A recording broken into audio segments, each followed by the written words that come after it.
Hola, ¿cómo están? Bienvenidos a un programa más de SFLAC. Hoy día tenemos el gusto de estar con David Mármol. Él es parte del equipo de nutrición de Invexa y queremos darle la bienvenida.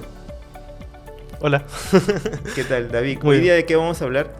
Hoy día vamos a hablar un poco sobre lo que es el efecto de la nutrición sobre estos pacientes oncológicos, ¿no?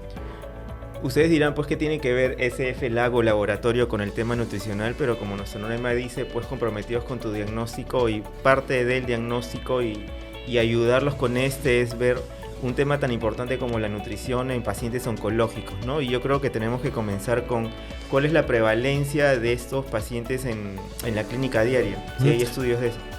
Sí, de hecho, Wasaba y ADMA han dado una cifra, ¿no? Que es lamentable, la verdad, que 1 de cada 4 perros tendría cáncer y 1 de cada 5 gatos tendría cáncer, ¿no? Pero incluso esto es peor todavía porque en otro estudio determina de que en pacientes geriátricos, caninos, pasados los 10 años, casi la mitad, casi 1 de cada 2 tendría cáncer.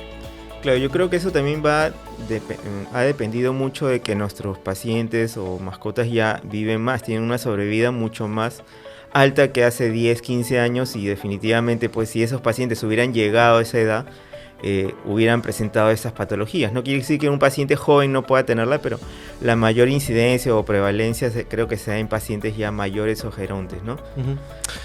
Sí, de hecho, la mayor expectativa de vida gracias a distintos factores, ¿no? Como en humanos, ¿no? En humanos, por ejemplo, el hecho solamente de tener agua limpia hizo que la expectativa de vida creciera muchísimo, ¿no? Ahora, en mascotas se tienen muchas ventajas de muchas décadas atrás, ¿no? Que ha propiciado de que mejore la calidad de vida, la expectativa de vida. Y también es razonable en ese sentido escuchar que de repente muchos dicen, oye, ¿por qué ahora hay más cáncer? ¿No? Y en gran parte es por el hecho de que hay más expectativa de vida también, ¿no? Pero también hay otros factores a tener en cuenta que de repente podríamos conversar un poco más adelante también. Claro, definitivamente como yo les digo, sí, pero hasta respirar te mata porque ya respirar nuestro metabolismo de base de oxígeno y eso produce radicales libres y los radicales libres van a producir daño a nivel celular, a nivel del ADN, así que desde que empiezas a respirar ya estás oxidándote. De hecho, la teoría del estrés oxidativo nos dice de que en la mitocondria podrían producirse sustancias, las especies reactivas al oxígeno, ¿no? Y estas podrían, digamos, como el superóxido, por ejemplo, tener efectos en la desconfiguración de ciertas moléculas, ¿no? Se habla de lípidos, proteínas, lípidos en la membrana, proteínas como enzimas, o incluso el mismo ADN, ¿no? Y eso generar mutaciones que es como una ruleta rusa. Todo el día estamos girando la ruleta, cada vez que respiramos, cada vez que comemos algo malo, comemos algo bueno, cada vez que estamos expuestos a ciertas toxinas, a ciertas sustancias químicas, estamos constantemente girando la ruleta, ¿no? Igual el perro y el gato, ¿no? Exacto, yo de repente tú eres muchísimo más joven que yo, pero en mis tiempos existían unas cintas que se llaman VHS o Betamax. Y una vez escuché en un programa de estos de rama científica, pues que la neoplasia o el cáncer era como que tú tuvieras la cinta original y le saques copia, la copia, de la copia, de la copia, de la copia. Al final de 20, 30 copias, pues no vas a encontrar nada de lo original, ¿no? Y es lo que pasa. La alta replicación de las células, pues en una mutación y va a crearse pues una neoplasia, un cáncer, ¿no? Así que sí, tiene mucha razón. Entonces, retomando nuestro tema primordial, lo primero que habría que hacer es, en tu experiencia, ¿qué has visto o qué te han comentado los colegas? ¿Qué han visto o qué reacción tiene el tutor de un paciente que recibe el diagnóstico de un diagnóstico oncológico? Sí, de hecho se han realizado, si no me equivoco, 3 estudios de encuestas, lamentablemente ninguna de esas en Perú, pero en esas encuestas lo que se obtuvo es que estos tutores suelen buscar más en redes sociales, suelen buscar más en blogs, ¿no? Entonces encuentran información que no necesariamente es la adecuada, ¿no?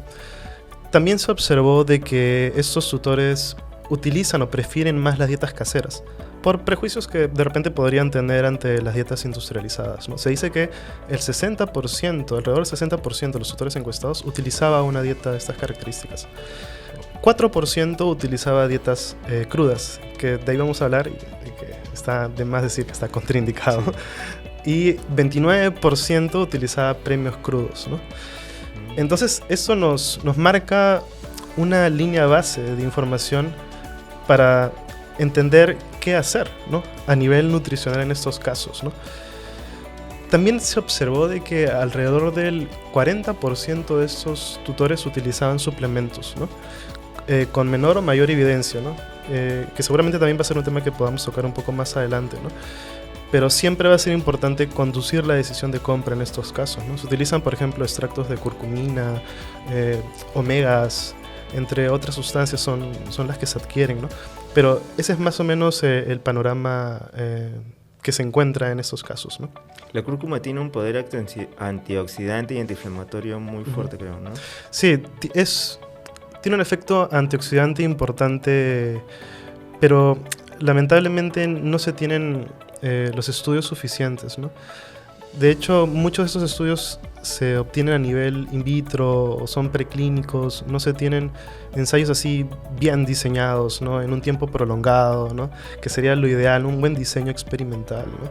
Lamentablemente, y como vamos a ver a lo largo de esta charla, esta conversación, perdón, es que hace falta muchísima investigación. Sí, hace falta muchísima investigación. Está en pañales, ¿no? Sí, sí. Incluso leí en algún momento que pues muchos, como tú dices, in vitro, pues el problema es que sí, tienes el efecto antioxidante o lo que quieran, pero a nivel de la absorción, muchos estudios, pues la absorción que se puede dar en un humano no es igual a la absorción que se puede dar en un canino o un felino, que son nuestro objetivo, pues en el caso oncológico, ¿no? Así que pues sí, hay mucho por estudiar, ¿no? Otra pregunta que podría ser, ¿qué se sabe sobre la malnutrición en estos pacientes, ¿no? También se han hecho algunos estudios para entender cuál era el nivel de reducción de peso o caquexia, o por el otro lado sobrepeso y obesidad, ¿no? Y diferencialmente hablando de humanos, se puede observar que en caninos hay una mayor prevalencia de sobrepeso y obesidad, ¿no? Se ha observado, por ejemplo, cifras en las cuales un estudio con 100 perros se descubrió que alrededor del 4% en el momento del estudio tenía caquexia, ¿no? Y casi el 30% tenía problema de sobrepeso, ¿no? Entonces es algo interesante de observar, ¿no? También se observó en este estudio que alrededor del 65% sí había reducido su peso, ¿no?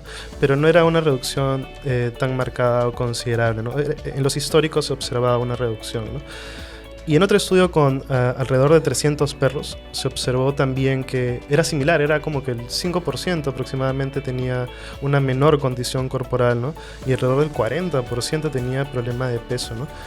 En gatos también se ha hecho algunos estudios y se encontró que gran parte tenía, creo que si no me equivoco, 40% tenía una condición corporal menor a la adecuada, pero el 90% tenía signos de atrofia muscular, ¿no? Entonces, en ese caso, sí se puede entender razonable el hecho de pensar, ¿se debería o no tener un protocolo de manejo de peso para estas mascotas, ¿no? Y algunos autores comentan de que definitivamente una reducción de peso agresiva está totalmente contraindicada, pero sí podría ser opción si es que es un paciente estabilizado, con una proyección de supervivencia prolongada, ¿no?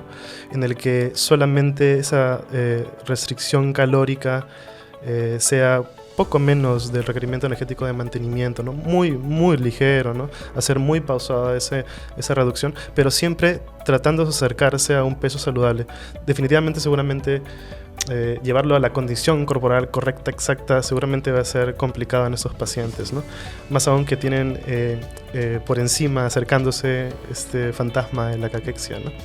Claro, hay que tener en cuenta también que hay enfermedades o comorbilidades, pues el paciente puede ser diabético, puede ser hipertiroideo, puede tener enfermedad renal crónica, y eso también hace pues que pueda perder proteínas o que las o que la alteración metabólica o hormonal cree un cuadro de baja de peso o caquexia, y no necesariamente es la neoplasia la que está causando eso, ¿no?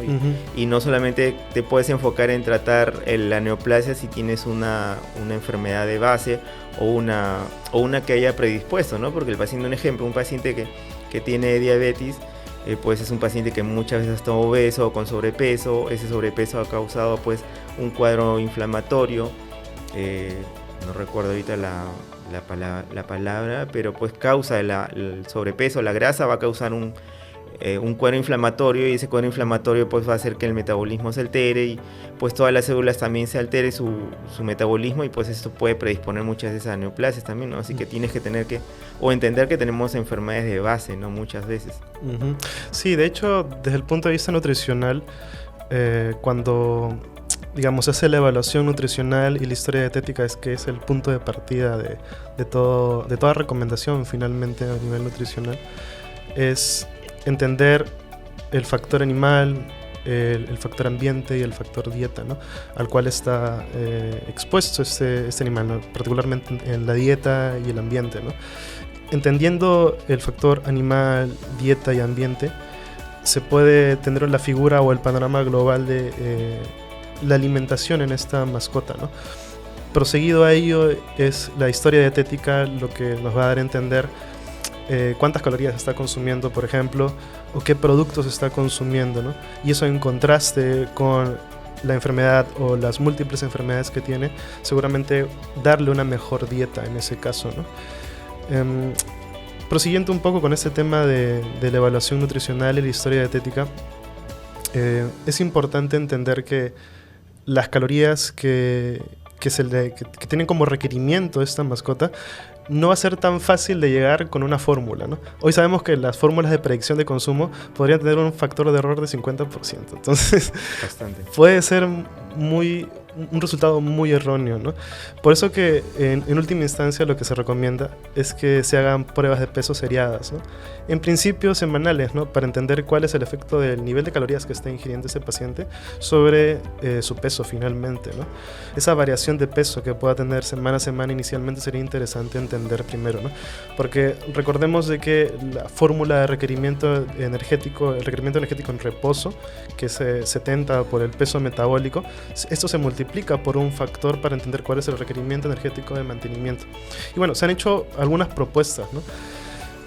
Por ejemplo, hay autores que comentan que podría ese factor ser 1.2 a 1.5, pero la verdad es que es tan variable, hay tantos tipos de cáncer alojados en distintos lugares, que se hace una cifra muy a mano alzada, ¿no?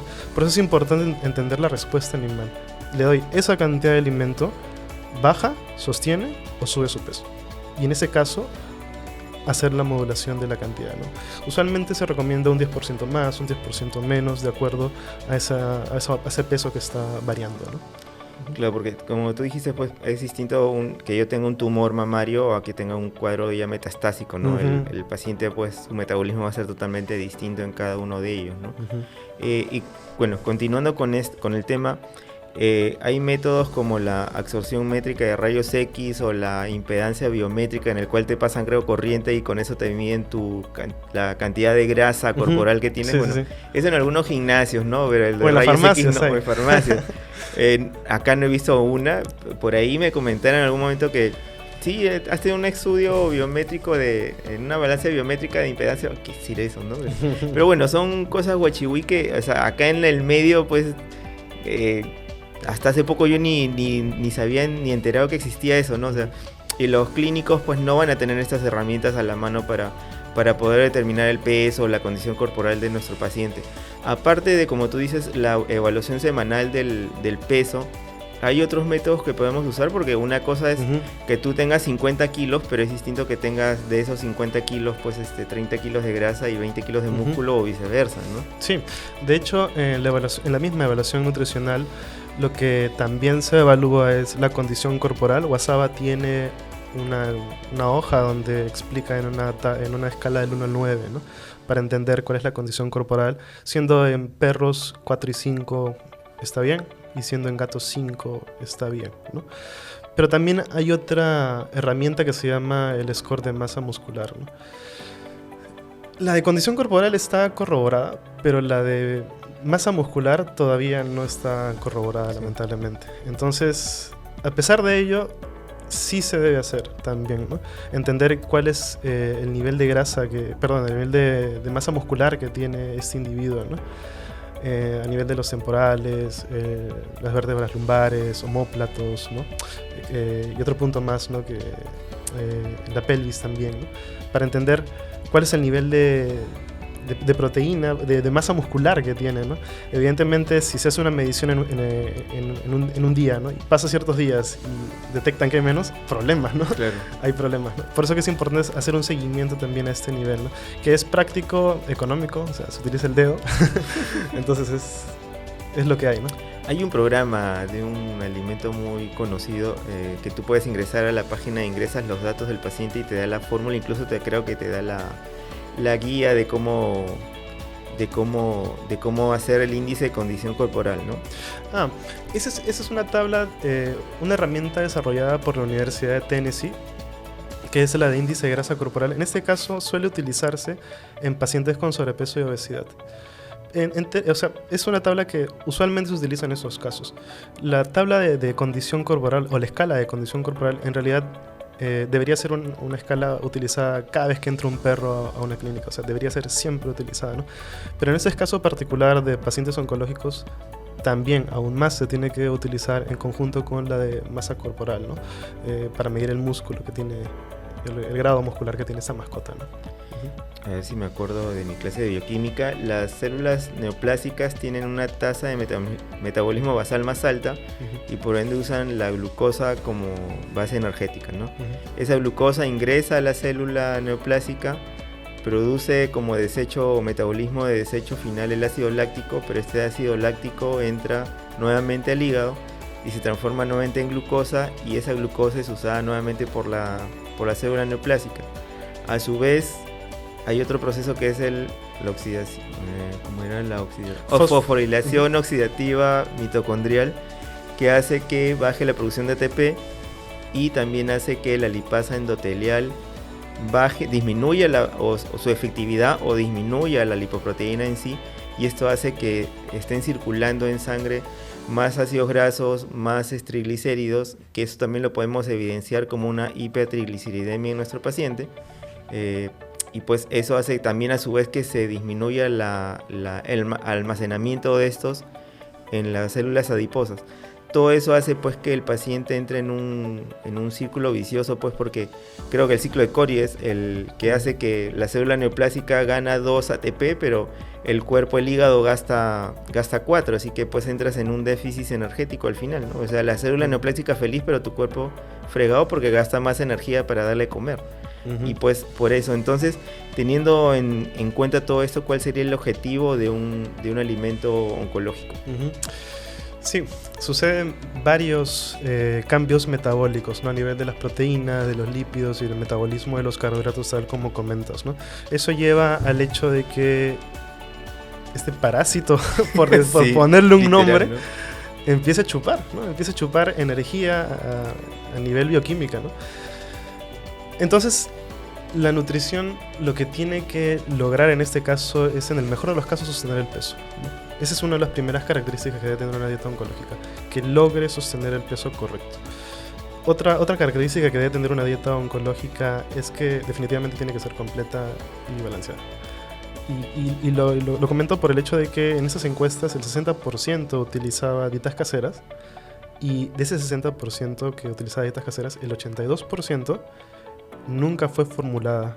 O sea, fue a criterio que leyó en internet, ¿no? Entonces, de por sí, gran parte de estas mascotas... Doctor Google.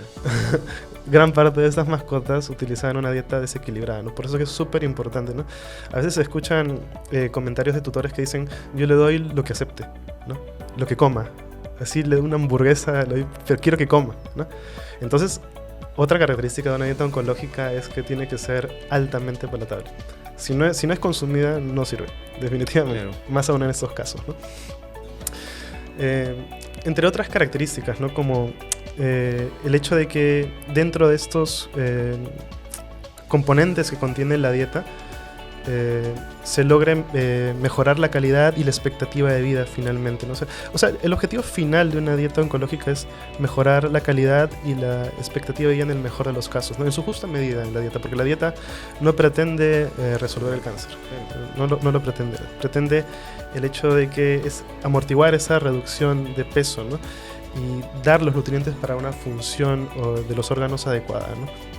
Claro, porque justo leí también que pues muchas veces el paciente no fallece o no muere de cáncer, sino que de la alteración metabólica y fisiológica tan fuerte que ha habido y brusca, ¿no? O sea, por eso es importante, como tú dices, este tema, ¿no?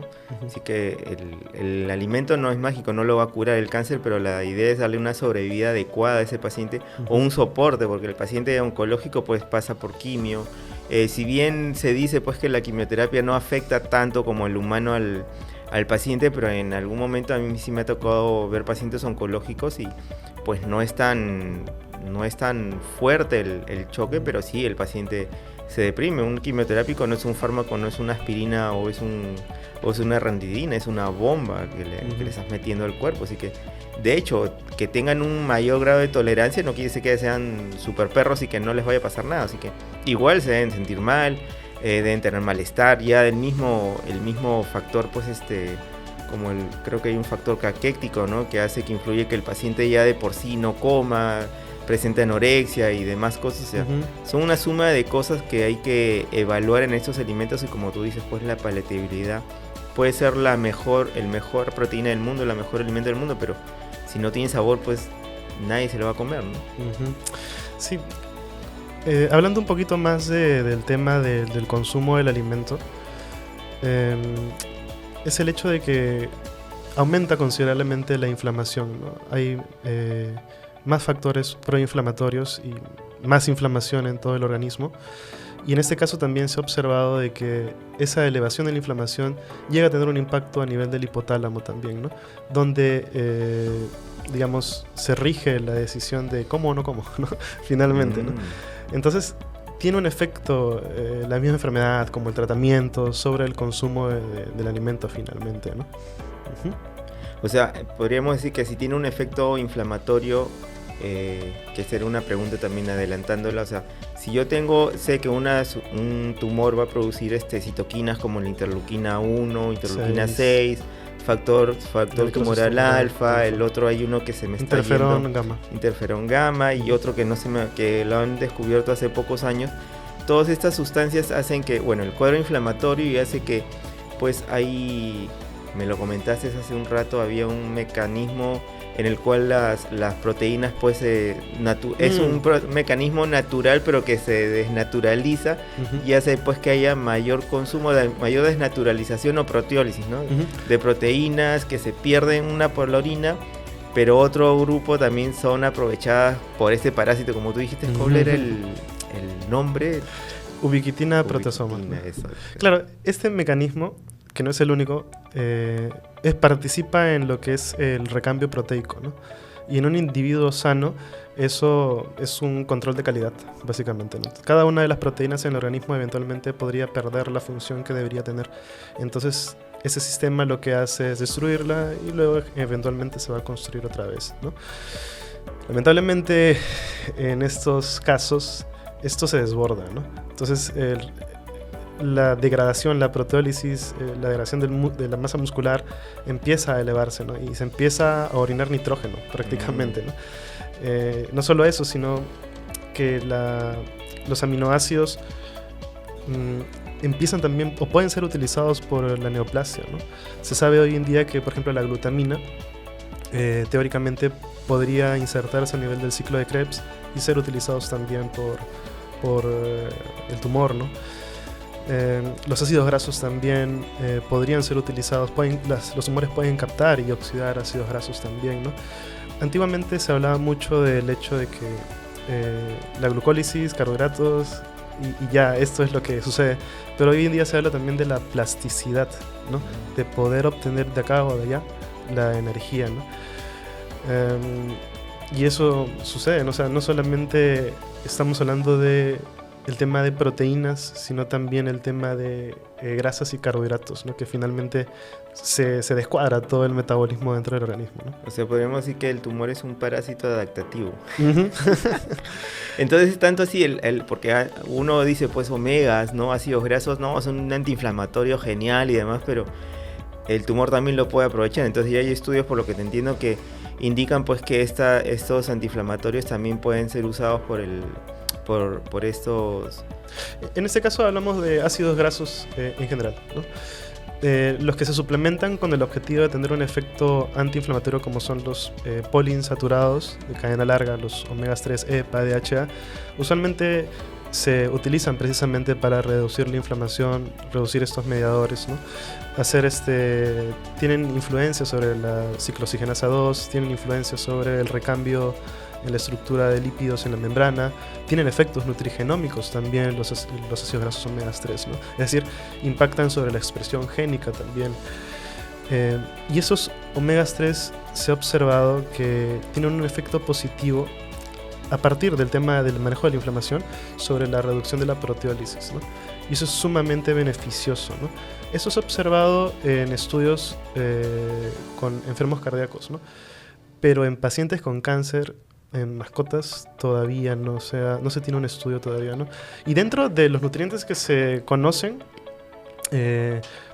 o que se consideran dentro de una dieta oncológica, quizás los omegas es uno de los siguientes pasos en investigación, y seguramente hay grupos de investigación ahora tratando de generar algún tipo de estudio evaluando esos omegas, ¿no? y ese efecto para sostener la masa muscular o evitar de que se degrade tan rápido la masa muscular, ¿no? Yo leí un artículo de eso, pero en humanos, que en humanos sí había habido estudios en los cuales pacientes caquéticos o con tendencia a la caquexia habían logrado recuperar en algún grado, no en todos, porque no es mágico, pero habían logrado recuperar o disminuir la pérdida de peso continuo en esos pacientes, bueno, con una serie de otros manejos, pero que la administración de ácidos grasos de cadena larga, pues, ¿no? Cadena larga, habían disminuido este efecto, ¿no? Así que sí, es un tema a tener en cuenta, ¿no?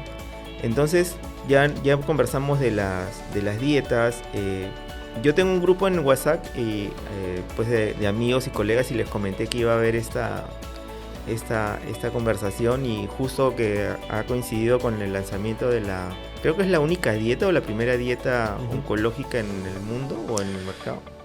Hace mucho tiempo había una dieta ND en Hills. Hace mucho tiempo, ¿no? Se descontinuó y bueno, desde esa época hasta ahora, por lo menos yo no he visto ninguna dieta oncológica. Me parece que no hay ninguna dieta oncológica a nivel mundial.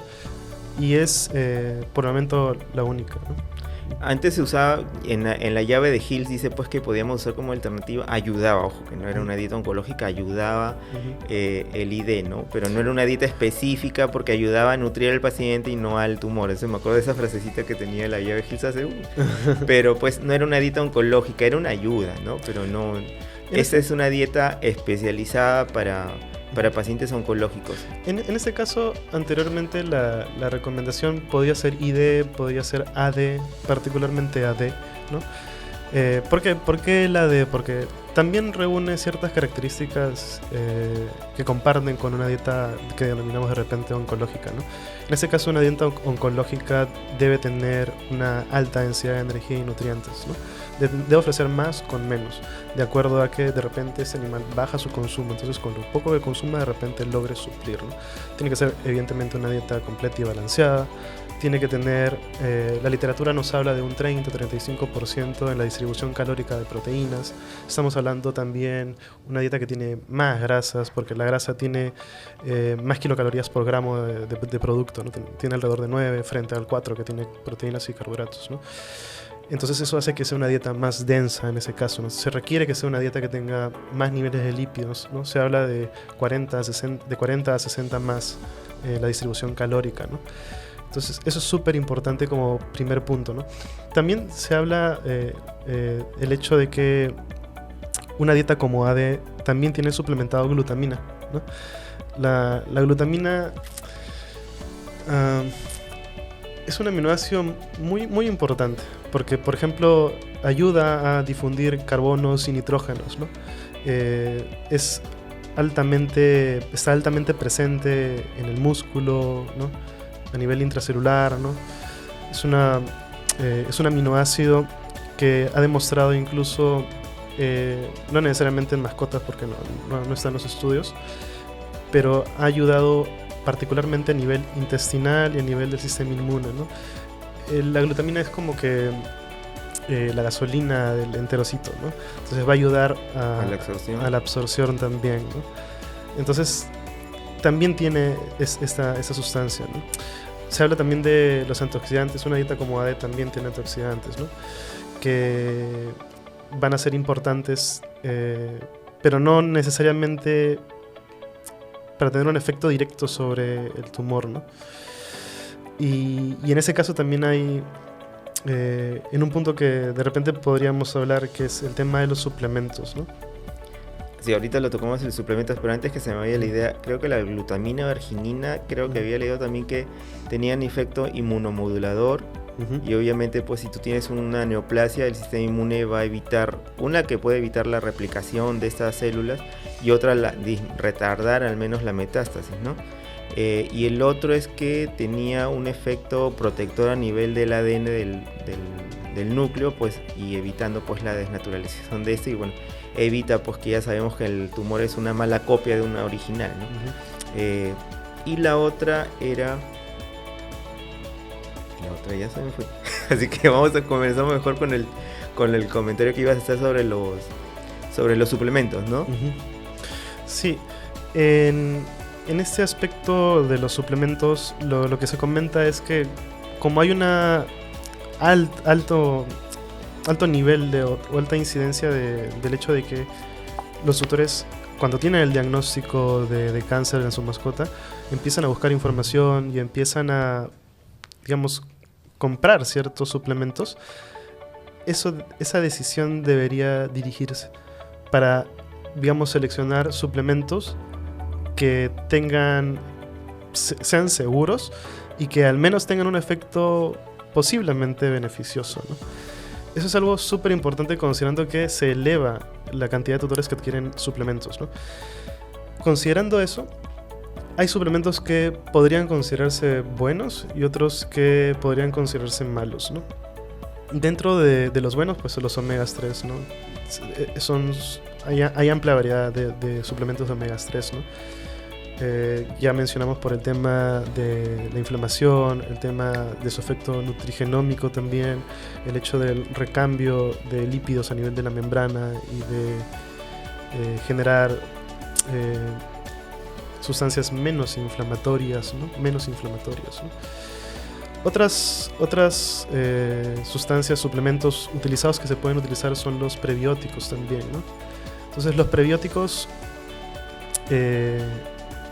por la enfermedad, tal cual, como por el tratamiento, la quimioterapia, radioterapia, llegan a tener un impacto sobre la microbiota intestinal, ¿no? Hace poco leí un artículo donde era como un estudio de revisión, donde era el eje intestino, microbiota y todo lo demás. Es decir, hoy día se relaciona la interacción entre la microbiota y prácticamente todo el organismo, ¿no? Entonces, a nivel de cáncer también se entiende que hay un efecto sobre la microbiota, ¿no? Entonces, el uso de prebióticos podría ser potencialmente interesante, ¿no? Particularmente luego de una quimioterapia y que la calidad de heces, pues, se reduce porque hay un impacto directo sobre la microbiota, ¿no? Pero si una disbiosis te va a causar toda una alteración y posiblemente pues una predisposición a eso, ¿no? Ya me acordé de lo que te iba a preguntar. Era sobre la vitamina C, que en el ejemplo decían que la vitamina C podía potenciar el efecto de un quimioterápico que todos hemos usado en algún momento, que es la vincristina. Pero por otro lado también en ciertos tumores, no en todos, podría darle cierta protección al tumor, o pues incluso estimular su crecimiento, ¿no? Ahí lo que tú dices con los suplementos, que no todos son, puede ser muy bueno, pero que sea natural no quiere decir que te ayude, ¿no? O sea, eres diabético y el plátano es sano, pero te comes 2 plátanos un diabético y ya estás en el hospital volando, ¿no? Te comes un mango. Es una precisión necesaria. Y lo digo necesario porque estamos en un ambiente donde se dice que lo natural es lo mejor, ¿no? Y se habla de las dietas naturales y por qué es natural es bueno, ¿no? Sabemos de que hay un efecto importante de la microbiota a nivel sistémico, ¿no? Sabemos de que tanto la enfermedad como el tratamiento tiene un impacto sobre la microbiota, el mucus y la permeabilidad intestinal, ¿no? En ese sentido, la suplementación con prebióticos PRE, que viene a ser este alimento para los microorganismos, va a ser beneficioso por el hecho que es selectivo, solamente va a ser utilizado por microorganismos benéficos. estos microorganismos benéficos van a ayudar a acidificar este medio. ¿Por qué? Porque se crean metabolitos llamados ácidos orgánicos. Y esos ácidos orgánicos, al reducir el pH, también hacen un ambiente más hostil para los microorganismos negativos, ¿no?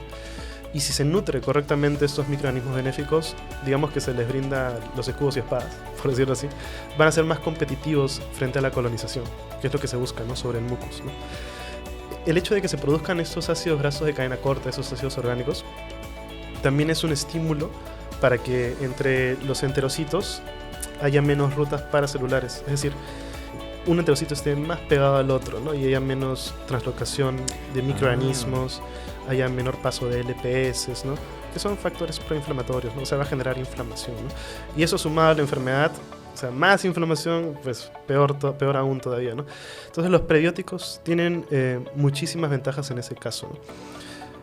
Ahora, hablando de los probióticos, hay discusión sobre su uso, porque a la hora que se da el tratamiento, barre con la microbiota, se deja desprovisto el intestino, seguramente hay más permeabilidad. Introducir microorganismos podría generar translocación, ¿no? Entonces eso es como que un poco discutido, pero el uso de los prebióticos sí son bastante válidos, ¿no?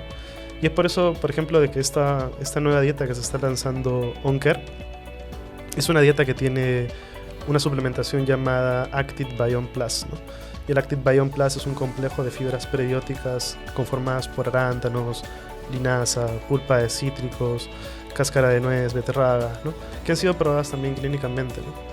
Entonces, ese suplemento es inocuo, no va a generar ningún daño, y para los microorganismos que estén ahí, que sean benéficos, va a lograr hacer que ejerzan más resistencia a la colonización, ¿no? Que es lo que finalmente se busca.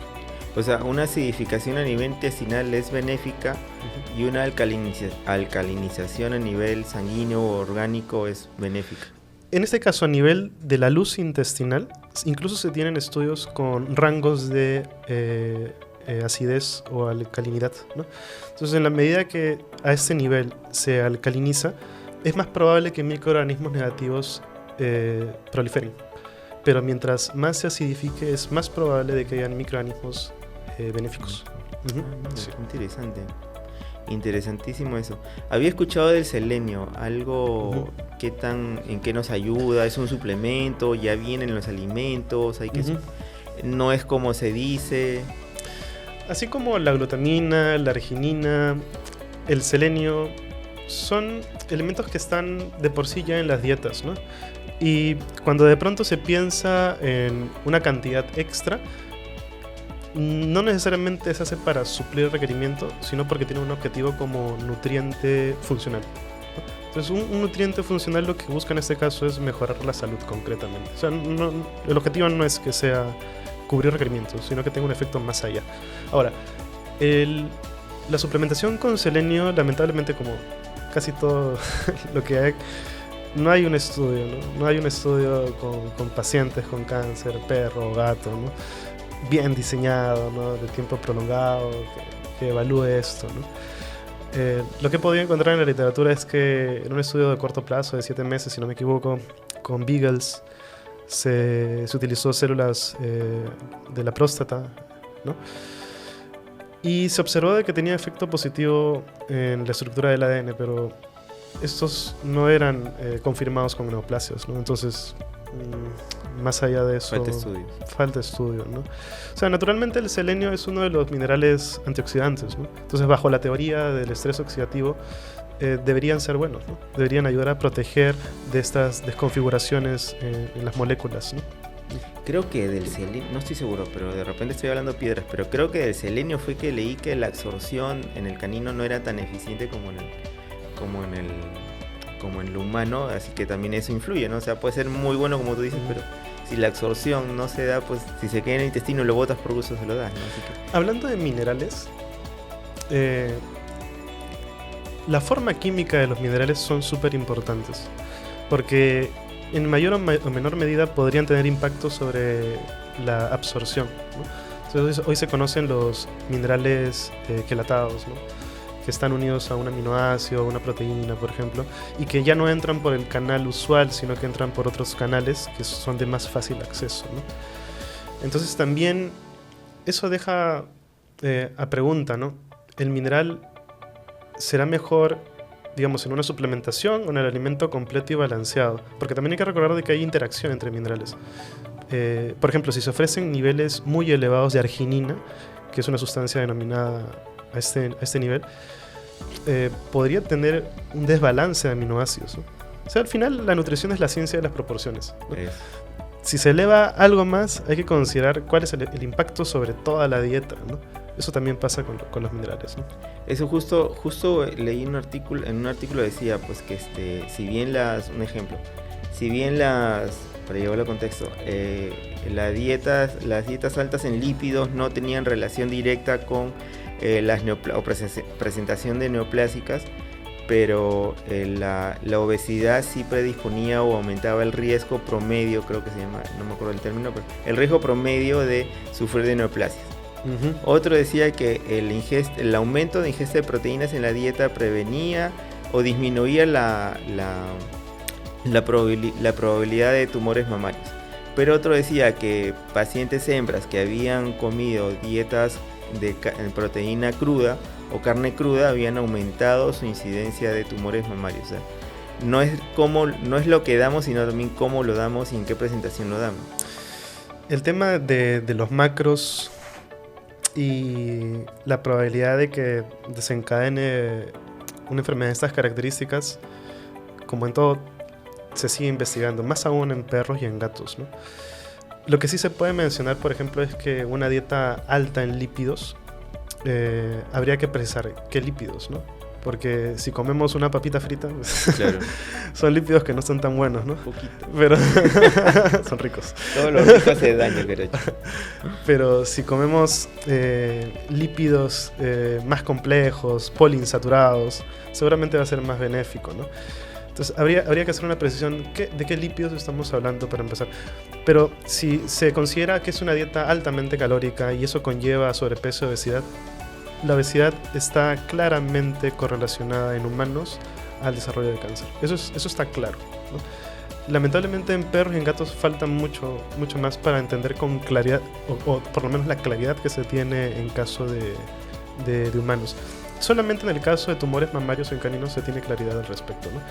En la obesidad se produce más estrógeno y más receptores de estrógeno, ¿no? Entonces, ese es un factor, entre otros, que propician el desarrollo de una neoplasia a este nivel, ¿no? Interesante. Respecto al tema de las proteínas, en humanos se tiene considerado el hecho de estas fuentes de proteínas procesadas, ¿no? Embutidos, que incluso ya se reconocen como un factor de riesgo para el desarrollo de cáncer de colon, por ejemplo, ¿no? En humanos. En perros y en gatos me parece que no hay estudios al respecto, pero considerando el tema de las dietas crudas, es más probable que haya mayor probabilidad de desarrollo de una enfermedad en general por el hecho de que posiblemente estén desequilibradas, ¿no? Es más probable que una dieta BARF casera esté desequilibrada, ¿no? De hecho, un estudio publicado ya hace un tiempo ya demostró de que incluso el 60% de las dietas crudas en base a recetas, o sea, caseras, estaban gravemente desequilibradas, ¿no?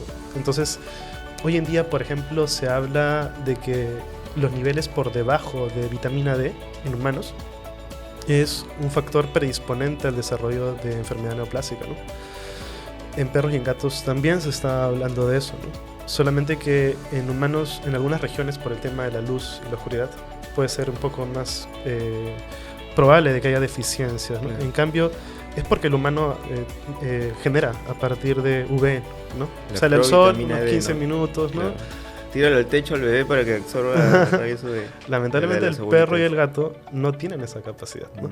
Pero usualmente los perros y gatos, ahora más que antes, comen alimentos completos y balanceados que tienen los niveles adecuados de colecalciferol, por ejemplo, ¿no?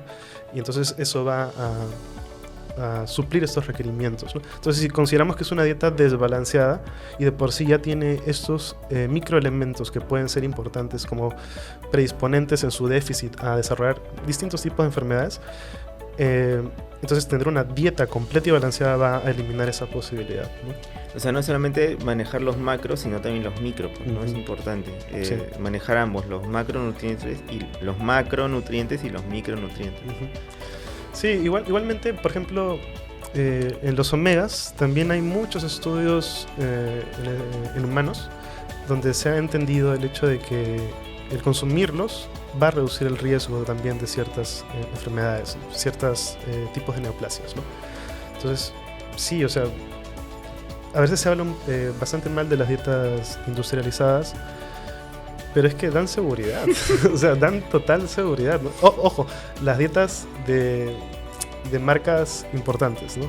Las consideradas premium o super premium o como quieran llamarse, ¿no? Porque también hay buenas marcas, hay malas marcas, ¿no? Pero dan seguridad en ese aspecto, ¿no? Eso, como te decía, que tenía un grupo de chat de amigos, me dijo, oye, sí, puedes preguntarle dos cosas a David. ¿Existen dietas contraindicadas para el paciente oncológico? Aquí las tengo apuntadas. La otra es, ¿qué opinas de los aditivos en las dietas comerciales? ¿De verdad causan cáncer? Y los alimentos podrían estar contaminados con sustancias cancerígenas. Esas 3 preguntas me hicieron para que te las haga. Vamos una por una. Sí. A ver, ¿cuál era la primera? ¿Existen dietas contraindicadas en pacientes oncológicos? Ok, definitivamente las dietas crudas. No, o sea, y pacientes en general inmunosuprimidos, o sea, una dieta que rete al organismo por la transmisión y excreción posteriormente de bacterias y parásitos seguramente va a ser muy inadecuada, ¿no? Otra dieta que va a ser inadecuada es la dieta casera desequilibrada, ¿no? Hay varios estudios publicados en la literatura donde nos comentan de que la mayoría de las dietas que se encontraron en libros, recetas o incluso hechas por especialistas probablemente estén desequilibradas, ¿no? Particularmente por microelementos, ¿no? Que son muchas veces los que son difíciles de dar justo en el clavo, ¿no? Entonces las dietas caseras desequilibradas también van a ser inadecuadas para estos pacientes, ¿no? Y finalmente las dietas que al no hacer una correcta evaluación nutricional y también una historia dietética para entender qué es lo que está consumiendo ese paciente y no entender a la vez qué enfermedades tiene y en consecuencia no recomendar una dieta adecuada, pues va a ser también una dieta inadecuada, ¿no? Cuando no se hace el correcto proceso de evaluación, posiblemente se está dando una dieta que no va a ser la más adecuada, ¿no? Entonces, por ejemplo, se está presentando una enfermedad oncológica y de repente ese perro o gato, en ese caso perro, por ejemplo, tiene una sensibilidad a las grasas, ¿no? Entonces una dieta denominada oncológica que tiene altos niveles de grasa, pues no va a ser adecuada seguramente. Entonces una dieta de moderada grasa posiblemente tenga un impacto mejor en el animal, ¿no? Entonces podemos decir que en ese caso tampoco es que exista una dieta universal, ideal, perfecta, mágica, que ayude a este paciente oncológico, porque ese paciente oncológico hay una probabilidad y variedad de posibilidades que suceda. Exacto. Desde el tipo de tumor, el lugar del tumor o las enfermedades concurrentes que tenga, ¿no? O sea, esta es una dieta general para un paciente oncológico que, como todo, pues tiene cierto grado de eficacia y de repente hay que hacer ciertos ajustes según la neoplasia, según la patología, comorbilidades que tenga el paciente y demás, pero ya tenemos una alternativa pues práctica para estos pacientes, ¿no? Otra pregunta que me hicieron es los alimentos, ¿qué opinas de los aditivos en las dietas comerciales? ¿De verdad causan cáncer? Otro de los puntos muy tocados en las redes sociales, particularmente, uno entra a Instagram, a TikTok y encuentra, o sea, pone aditivo y sale ahí un perro muerto, ¿no? Entonces, ¿qué es un aditivo? Hay que primero entender qué es un aditivo, ¿no? Un aditivo es una sustancia ajena a la fórmula que se añade, básicamente. Se adiciona a la fórmula, ¿no? Entonces hay aditivos nutricionales como aminoácidos suplementarios, ¿no? Como lisina, metionina, por ejemplo, o hay vitaminas, minerales que se pueden considerar aditivos, ¿no? Hay aditivos naturales saborizantes, ¿no? Hay aditivos antioxidantes, ¿no? Con ciertas vitaminas, ¿no? Entonces la palabra aditivo en sí misma no debería interpretarse como algo negativo, pero usualmente cuando hablan sobre ese tema ya están mirando feo, ¿no? El trinche ahí en la mano, el alimento. Entonces, dejando eso claro, hay que considerar de que la industria en el pet food no es perfecta como ninguna industria, ¿no? Finalmente la industria es conducida por humanos y los humanos cometemos errores, ¿no? Entonces, muchas veces, o en casos particulares, mejor dicho, podría encontrarse alimentos que tengan niveles elevados de micotoxinas, por ejemplo, ¿no? Entonces, micotoxinas como la aflatoxina B1 puede tener un potencial carcinogénico, ¿no? Entonces, es probable de que en el mundo haya por ahí un alimento, un lote, con niveles de micotoxinas elevados. Entonces, eso podría ser un factor importante para el desarrollo de una enfermedad de estas características, ¿no? O de pronto, hay otros saborizantes o colorantes que se pueden utilizar en los alimentos que anteriormente de repente no se consideran carcinogénicos, pero con la investigación en el camino se dan cuenta que sí, ¿no? Entonces, por ejemplo, el dióxido de titanio que se utilizaba en los alimentos, la EFSA, si es que no lo pronuncio mal, que es EFSA, que en Europa rige para, digamos, prohibir o aceptar ciertos aditivos, ciertas sustancias en los alimentos, por ejemplo, ya no lo reconoce como un aditivo seguro, ¿no? Por ejemplo. Entonces, así como en humanos, en la industria en humanos, cada cierto tiempo sale una noticia, a Nestlé le han dicho que saque, ¿no? Igualito pasa en claro, mascotas. porque hay estudios que, oye, mira, con el tiempo, pues 50 años de estudio dieron que esto puede causarte tal cosa, ¿no? Y así como también fármacos que eventualmente eran buenos y ahora pues, claro, sí, ¿no? Entonces te matan. Entonces, como todo. Entonces, seguramente para poder evitar que las mascotas estén consumiendo este tipo de dietas que contengan sustancias que de repente por ahí no sean positivas, por ejemplo, metales pesados también, ¿no? O sea, podría una dieta en el mercado tener de repente ciertos niveles de metales pesados, arsénico, por ejemplo, que tenga un efecto carcinogénico también, ¿no? Pero, por ejemplo, ¿no? Un estudio evaluó cuál era la carga de metales pesados en fuentes de carnes rojas, en fuentes marinas, y se descubrió que, por ejemplo, las de fuentes de aves tenían una menos probabilidad de tener metales pesados, ¿no? Entonces, el pollo, que es malo, que causa alergia, sí, que es un mito. Entonces, finalmente termina siendo, en ese aspecto, de repente mejor visto, ¿no? Porque las carnes rojas podrían tener ciertos metales pesados y las fuentes marinas podrían tener otros tantos, arsénico también podría tener, ¿no? Entonces, es muy variable la probabilidad de que por ahí hayan algunos alimentos en el mercado que tengan ciertos niveles inadecuados o cierta cantidad que pueda tener un efecto negativo. Por eso es que es súper importante elegir marcas que tengan una amplia reputación, que tengan respaldo, que hagan investigación, que hagan constantes inspecciones en sus alimentos, que tengan mucho poder de digamos, fiscalización con sus proveedores, ¿no? Por eso es importante utilizar marcas de casas productoras grandes, ¿no? De repente los pequeños pueden tener más probabilidad de errores, ¿no? De ahí el concepto de natural, ¿no? No necesariamente porque sea natural es necesariamente bueno. Hay fuentes, claro. El pescado es natural, ¿no? Pero podría estar contaminado, ¿no? Y es el mismo pescado que de repente nosotros comemos, ¿no? O sea, no es la industria de mascotas que quieren envenenarlo. No, es que nosotros también estamos comiendo estas fuentes, ¿no? Y estamos expuestos. Por ejemplo, el BPA, ¿no? Que esa sustancia que se encuentra en los plásticos, ¿no? Que se ha hablado muchísimo de esto durante los últimos años, pero que ahora se utiliza un análogo, ¿no? Y que el análogo seguramente es tan malo como el BPA, sí, pero todavía no están los estudios, ¿no? Entonces quedan dudas todavía sobre eso, ¿no? Eso también podría estar también en las bolsas para mascotas, ¿no? Entonces por ahí de repente, en alguna parte del mundo, hay alimentos que están en constante contacto con bolsas que tienen BPA, ¿no? Y así. Es así, porque incluso con el tema de las aflatoxinas, pues se habla mucho de que el maíz está contaminado y pues esas aflatoxinas que ha producido, se puede haber muerto el hongo, pero quedó la aflatoxina, ¿no? Uh-huh. Y te estás comiendo el pollo, la brasa bien rico con tu aflatoxina ahí. Sí, en este caso las aflatoxinas o micotoxinas en general son más prevalentes o digamos están en más probabilidad de encontrarse en los granos, por ejemplo, ¿no? o fuentes de esas características, ¿no? Pero ahora digo granos y acá Sí. surge la discusión también, ¿no? Pero no tiene nada que ver una cosa con la otra. Lo importante que hay que entender es que el proveedor, el productor de alimento tenga control sobre esto, ¿no?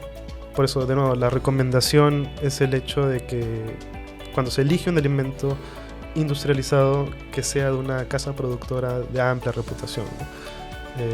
Eso es súper importante, ¿no? A mí me pasó eso hace muchos años, creo que ya 10 años, que no voy a decir la marca obviamente, pero una bolsa de alimento, nosotros nunca vendimos en la clínica, vendían alimentos quiliados, todos sellados, y pues era un alimento entre comillas de mediana calidad, y el tutor regresa con la bolsa y está ahí hongueada, literalmente, ¿no? Hongueada.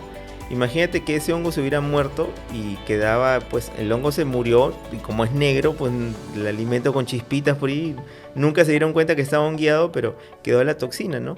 Y como tú dices, pues todo ese lote pudo haber estado contaminado y si este tutor no se dio cuenta, pues cuántos más no se dado cuenta y esas toxinas, esas micotoxinas pueden haber sido un predisponente, ¿no?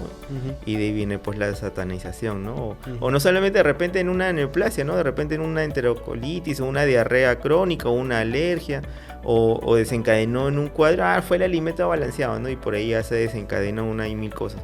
Como tú dices, nadie es perfecto, pero pues hay dietas caseras preparadas por especialistas que sí van a ayudar, pero una que no todo el tiempo tienes no siempre vas a tener el tiempo para una dieta casera. Pues yo también pues no todo va a ser balanceado, no vas a poder balancearlo tanto de repente, pues o te va a ayudar en ciertas fases pero no siempre, ¿no? O sea, de repente ya para atacar el problema puedo darme el tiempo y después tengo que buscar un suplemento o una dieta balanceada que me permita pues solventar el problema que tengo, no solamente en tema oncológico, sino en otros temas. Y hablando de eso es que tú me comentaste que las dietas no son medicadas, son de prescripción. Sí, a veces de repente entramos a un conocido distribuidor de alimentos acá en Lima y encontramos una sección que dice alimento medicado, ¿no? Y no es que los alimentos terapéuticos o de prescripción, ¿no?, tengan algún fármaco en particular, ¿no? Básicamente es un balance de nutrientes, es suplementación de algunas sustancias o restricción de algunas otras, moderación de otras, ¿no? Entonces es la elección de ciertas fuentes, ¿no?, para que de repente no contengan lo que no es deseado para cierto paciente, ¿no? Pero es básicamente eso, ¿no? Es un balance particular para el requerimiento particular de un individuo en un estado patológico, ¿no? O sea, en términos podría ser, corrígeme si estoy mal, o sea, a través de la nutrición o de la modificación de ciertos nutrientes, la absorción o la disminución de estos, alteras el metabolismo y con eso obtienes un objetivo a nivel fisiológico. Por ejemplo, podríamos decir, en el ejemplo más claro que es el de manejo de peso, ¿no?, porque la dieta tiene influencia directa sobre el problema que está pasando la mascota, es que si se da o si se genera una restricción calórica, entonces se propicia la reducción de peso, ¿no? Pero de repente si eso se habla con un tutor, el tutor dice, bueno, entonces la comida que le doy menos y se acabó, ¿no? La diferencia es que un alimento de manejo de peso es que tiene o está enriquecido en esos nutrientes que podrían entrar en déficit al consumir menos alimento. Entonces hay algo que se llama nutriente asociado a la caloría, ¿no? Entonces una dieta de manejo de peso tiene más nutrientes por caloría. ¿Por qué? Porque requiere menos calorías ingerir esta mascota, ¿no? Entonces, en este caso particular, el impacto de una restricción calórica tiene un efecto metabólico en todo el organismo, ¿no? Va a tener el organismo que obtener energía cada vez de sus reservas, poco a poco, ¿no?, de sus reservas. El sustento de energía por la célula no cambia de la noche a la mañana o es así estricto. No me das de comer, agarro adiposito. No es así. Se agarra de aminoácidos, de glúcidos, de glucógeno, se agarra de ácidos grasos, ¿no? Pero esas lipoproteínas que van a estar transportando a través del organismo va a ser poco a poco para lograr esa reducción de masa grasa, ¿no? Tratando de sostener el músculo, ¿no? Entonces, el efecto de la dieta sí tiene una réplica en lo que sucede en el organismo finalmente, ¿no? Entonces, ya para ir cerrando, ¿qué es lo que tenemos que encontrar en una dieta, así en síntesis, en una dieta oncológica? En una dieta oncológica, lo primero que debe tener es una altísima palatabilidad. Eso es indispensable. Lo segundo que debe tener, en este caso, es que sea fácil de masticar, fácil de deglutir. Por eso mismo, esta dieta que se está lanzando, OnCare, tiene una croqueta muy fácil de partir, muy fácil de mascar y por lo tanto de deglutir, ¿no? Esta dieta tiene que tener niveles altos de omegas 3, ¿no? Particularmente EPA y DHA de origen marino, ¿no? Para ayudar a combatir la inflamación y bueno, lo que estábamos mencionando anteriormente, ¿no? Tiene que tener también una densidad energética y de nutrientes elevada, ¿no? Tiene que ofrecer más con menos, ¿no? En ese sentido, las proteínas tienen que ser en un nivel elevado, más de lo usual, ¿no? En un animal saludable, ¿no? De altísima digestibilidad, pero además suplementarse aminoácidos esenciales. El suplementar aminoácidos esenciales eleva la calidad de la proteína, ¿no? En la medida de que haya más aminoácido esencial, es más probable que la síntesis de masa muscular se dé y sea más efectiva. Este tipo de dieta también debería tener una suplementación de prebióticos, ¿no? Es importante, dado la interrelación de la microbiota y la salud en general, ¿no? Entonces, es importante la suplementación de prebióticos. Otra característica que podría tener la dieta es que contenga, bueno, los antioxidantes que deba tener, como anteriormente comentábamos, dentro de los suplementos que estarían contraindicados. En este caso podría ser los antioxidantes, precisamente porque la terapia genera daño oxidativo y los antioxidantes precisamente podrían ir en contra, ¿no? Por eso que una dieta oncológica tiene la cantidad adecuada, pero no se elevan, no se ponen en una cantidad elevada en la dieta, ¿no? Es importante precisar, ¿no? También podría contener carnitina, ¿sí? La carnitina podría ser beneficiosa a nivel de reservar un poco los aminoácidos, ¿no? Para la obtención de energía, ¿no? Esta carnitina se localiza a nivel de las membranas de la mitocondria, ¿no? Entonces ayuda a hacer el paso de los ácidos grasos de cadena larga, ¿no? Para poder oxidarlos, ¿no? Entonces posiblemente sea en cierto grado o tendría algún beneficio, ¿no? En estos casos, para poder ahorrar estos aminoácidos que son tan valiosos en estos individuos. O sea, gastas grasa y no músculo o aminoácidos y el aminoácido te queda para ladrillito para tu proteína. Claro, digamos que cada célula tiene una demanda de energía en particular, ¿no? Entonces, en la medida de que la demanda se eleve, seguramente va a utilizar glúcidos, va a utilizar lípidos, ácidos grasos, o puede utilizar aminoácidos, ¿no? Entonces, si se manipula esto en su justa medida, porque tampoco es que ya se utilicen solo grasas, claro, no va a suceder eso, ¿no? Va a ayudar entonces a que el requerimiento celular se sustente un poquito más por el tema de los lípidos, ¿no? Porque en pandemia justo me acuerdo mucho de que tuvimos uno en vivo y no sé por qué salió el tema, pero salió las dietas cetónicas en oncología, que supuestamente o sea, las dietas keto aplicadas, ¿no? Pero pues ya nos estás demostrando que no es así, o sea, hay que manejar todo un manejo dietético, no solamente de puro carbohidrato o pura proteína o porque ya sabemos que pues es un parásito adaptativo, ¿no? Así que tiene que haber un balance en esto. Antiguamente, con algunos estudios que se publicaron, se creía de que ya la solución es no dar carbohidratos. Entonces, con esta dieta ahogo al cáncer, porque no va a tener que consumir. Pero esto es muchísimo más complejo. La homeostasis del organismo hace de que finalmente salga glucosa al torrente. Sí. Entonces, es como que un poco igual se va, igual va a esa suceder, azúcar se va a igual va a convertir. suceder, ¿no? Entonces, lo que sí se ha observado es que a nivel preclínico, con ratas o ratones, no recuerdo, bajo un modelo de carcinoma, se logró más o menos entender de que esta restricción de carbohidratos podría tener un efecto positivo, ¿no? Pero de nuevo, o sea, son ratas, no son perros, no son gatos, no son humanos, y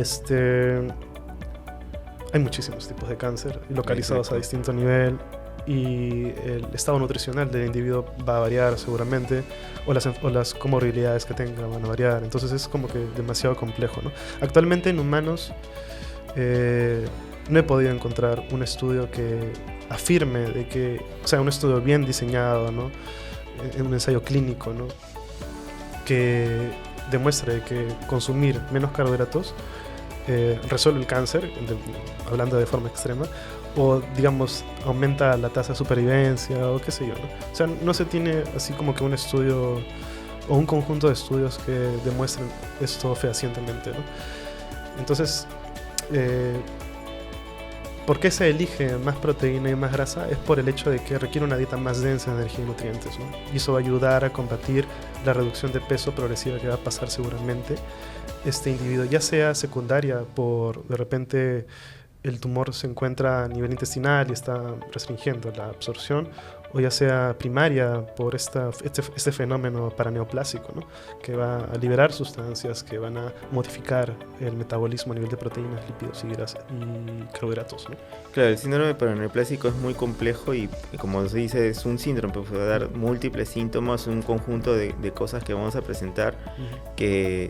Y ahora entiendo por qué, más o menos por lo que me dices, que pues estos complejos que mueven normalmente aminoácidos hacen que se eliminen por orina proteínas, y por eso es que en un síndrome paraneoplásico encontramos proteinuria y una serie de otras cosas. En algunas neoplasias podemos encontrar, o es medible la acidificación del paciente, ¿no? A nivel porque se produce más lactato. O sea, hay una serie de cosas que tenemos que evaluar, y antes de dar la dieta incluso debemos ver las comorbilidades que tiene nuestro paciente, porque pues tenemos que diagnosticar que nuestro paciente no tenga enfermedad renal crónica, que no tenga diabetes, que en el caso del gato que no tenga un cuadro de hipertiroidismo. O sea, que tenga cáncer no quiere decir que vaya a ser exclusiva la enfermedad y que no pueda tener otras cosas. Tenemos que entender que es un paciente geronte, es un paciente, la mayoría de pacientes ya son mayores, así que de hecho tienen algún achaque, de hecho tienen alguna enfermedad incluso diagnosticada previamente antes del cáncer, porque el cáncer no es que le hagamos un chequeo oncológico todos los años o desde que tiene 7 años. O sea, muchas veces ya encontramos el cáncer cuando está avanzado o cuando está ya en una etapa media, ¿no? O sea, no lo encontramos o no es evidente muchas veces en las primeras etapas, y ya el paciente tiene otras cosas, así que es importante todo eso, ¿no? David, ¿alguna recomendación final para los colegas?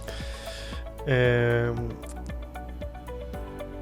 a ser importante el hecho de que, para empezar, se haga rutinariamente la evaluación nutricional y la historia dietética. En las visitas que hago con nuestros clientes no es algo que usualmente se haga, ¿no? Y es súper importante entender el factor animal, el factor ambiente, el factor dieta, entender cuál es la condición corporal, cuál es la escala de masa muscular que tiene, ¿no? Particularmente en esos pacientes, ¿no? Entender qué es lo que está comiendo, ¿no? Si de repente suplementos, premios, restos de mesa, vehículos para medicación, también va a ser importante entender la dieta en sí misma, entender esos detalles, ¿no? Porque entender también el requerimiento es muy particular en cada individuo, ¿no? Entonces, si se sabe cuántas calorías ha estado consumiendo ese individuo y está sosteniendo su peso, y la fórmula de predicción dice otra cosa, en realidad lo primero es lo que está siendo más acertado, ¿no? Entonces, ese es el primer paso, ¿no? Ese es el primer paso a nivel nutricional para tener seguridad de qué hacer enseguida, ¿no? Digamos que es un individuo que está en un peso correcto, está consumiendo una dieta completa y balanceada, está con una enfermedad oncológica. De repente, en esos casos incluso ni sea necesario hacer un cambio de dieta inmediatamente, ¿no? porque está siendo aceptada. Es una dieta tolerada, aceptada, es completa y balanceada, está sosteniendo el peso corporal y en ese caso incluso de repente podría ser acorde para la enfermedad que tiene o las enfermedades que tiene, ¿no? Entonces, no es que tenga la enfermedad, cambie de dieta inmediatamente, ¿no? Eso sí. Si cumple los objetivos de la nutrición del paciente oncológico, es probable que se sostenga esa dieta, ¿no? Ahora, una dieta que denominamos ahora oncológica, que se tiene en Hills desde ya, es una dieta que tiene sus particularidades, ¿no? Como mencionaba, ¿qué es lo que debe tener una dieta oncológica, ¿no? Entonces, en la medida de que se hagan el monitoreo de la evaluación nutricional, historia dietética, es probable de que esta enfermedad avance y se requiera eventualmente otra dieta, ¿no? Que podría ser OnCare, sí, o que podría ser otra dieta en otro paciente, ¿no? Ya decía, una enfermedad o una sensibilidad a las grasas de repente, o de repente tiene enfermedad inflamatoria intestinal, o de repente puede tener distintas enfermedades, ¿no? Entonces habría que cada caso a caso evaluar, por lo que una dieta oncológica no necesariamente va a ser la primera opción de cambio apenas se tiene el paciente, ni necesariamente luego de transcurrido el tiempo, evolución de la enfermedad, sea también necesariamente la dieta que debe consumir, ¿no? Entonces esta dieta fundamentalmente es lo que busca ser consumida y sostener la masa magra, ¿no? Eso es súper importante, entre las otras características que se busca en esta dieta, ¿no? Como el hecho de la suplementación de prebióticos, que va a ser súper importante, o el hecho de que las mismas propiedades organolépticas de la dieta, ya no solamente por el sabor, sino la textura, o qué tan fácil de romper puede ser una ventaja, ¿no?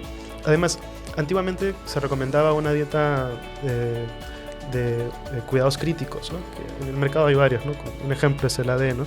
El problema es que el tutor de mascota, para comprar un montón de latas de AD, pues ya deja de comer él de repente, ¿no? Entonces tener una dieta oncológica en seco es más probable que se sostenga el plan de alimentación, ¿no? Porque es más accesible, ¿no? Finalmente, ¿qué pasa si de repente no consume ninguna de estas dietas? Es probable de que una dieta casera pueda ser una opción. Lamentablemente las dietas caseras tienen grandes desventajas, como no son testeadas ni estandarizadas. Tiene que ser hecho por un especialista dedicado específicamente a perros y gatos, ¿no? Y el tutor tiene que respetar la fórmula, no tiene que modificarla, tiene que mezclarlo bien para que la mascota no decida si come la pierna de pollo o no la zanahoria, ¿no? Entonces hay sus ventajas y desventajas, ¿no? Pero hay distintas opciones, ¿no? en el mercado, ¿no? Es una alternativa más. Y como tú dices, pues si es una dieta casera hecha por un especialista, sí valdría la pena, pero pues es una alternativa más y pues muy como tú dices, son múltiples factores que influyen, ¿no? David, muchísimas gracias. El tiempo nos ha quedado re chico. Este tema da para mucho más, así que comprometerte para seguir conversando en otra oportunidad. De repente podemos complementar esto ya tengo un par de colegas y amigos que se dedican o les gusta mucho el tema de oncología, así que de repente podemos hacer una conversación más fluida ya con el tema puntual de esto, así que porque es un tema interesantísimo, nos has dado una maestría de nutrición, así que muchísimas gracias, agradecerte tu presencia hoy día y nada, despedirnos y hasta un próximo programa. Chao. Chao, chao.